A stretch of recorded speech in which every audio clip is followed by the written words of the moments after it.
Meditation किया, ध्यान किया, महसूस किया इस बात को, और फिर उन्होंने कह दिया कि भगवान जो कृष्ण ने गीता गाई थी वो ठीक इसी जगह पर ही गाई गई थी।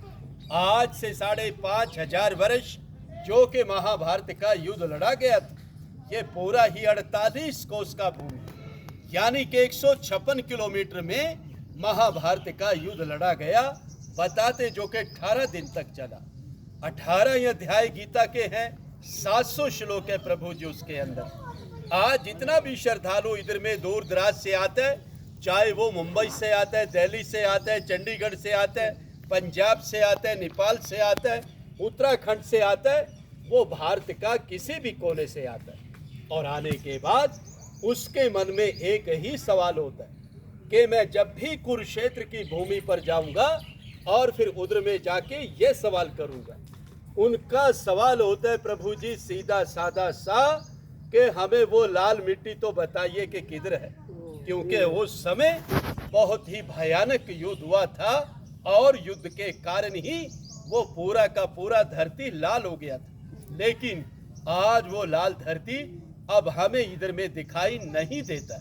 उस जमाने में बताते हैं कि उस समय इधर में ना तो किसी का मकान था, ना किसी का घर था, ना कोई गांव था, ना कोई शहर था।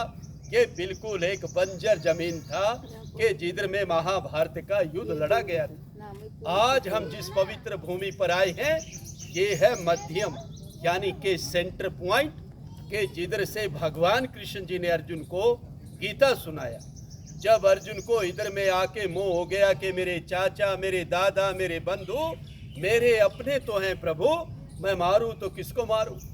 तो भगवान कृष्ण जी ने फिर इस जगह से कह दिया, अर्जुन अगर तू नहीं मारेगा तो मारे ये सब जाएंगे, इसलिए उठो और युद्ध का तैयारी करो।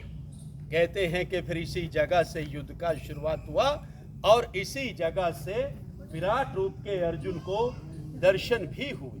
भगवान कृष्ण जी ने जब उनको दिव्य दृष्टि देकर अर्जुन को पूरे का पूरा ही ब्रह्मांड दिखा दिया था कि अर्जुन अब तो पूरा ब्रह्मांड देख सकता है, मैंने तेरे को दिव्य दृष्टि दे दिया। कहते हैं कि फिर इसी जगह पे आके अर्जुन का जो मोह था वो पूरी तरह से भंग हो चुका था।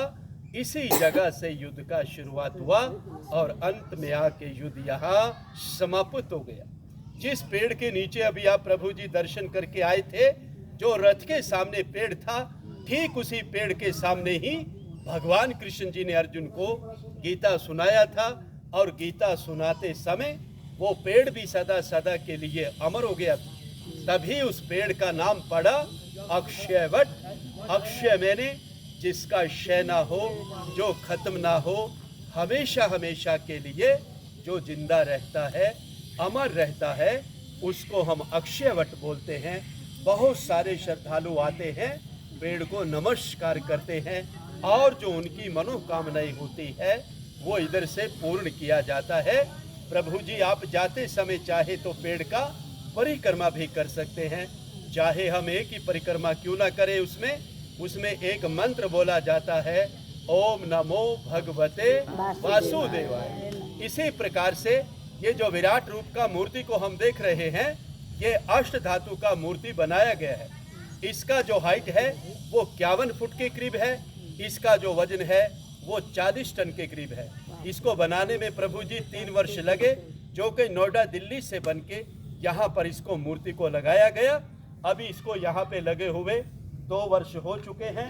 सबसे जो पहले इधर वाला चेहरा है वो भगवान परशुराम जी का है, फिर हनुमान जी है ग्रीव, ब्रह्मा जी है, भगवान कृष्ण जी है, शंकर जी है, गणेशा जी है, नरसिंह है, राजा बलि है, और 10वां जो अवतार माना गया है वो नागदेव के रूप में भी माना जाता है। प्रभु जी ऐसा इधर का जानकारी है।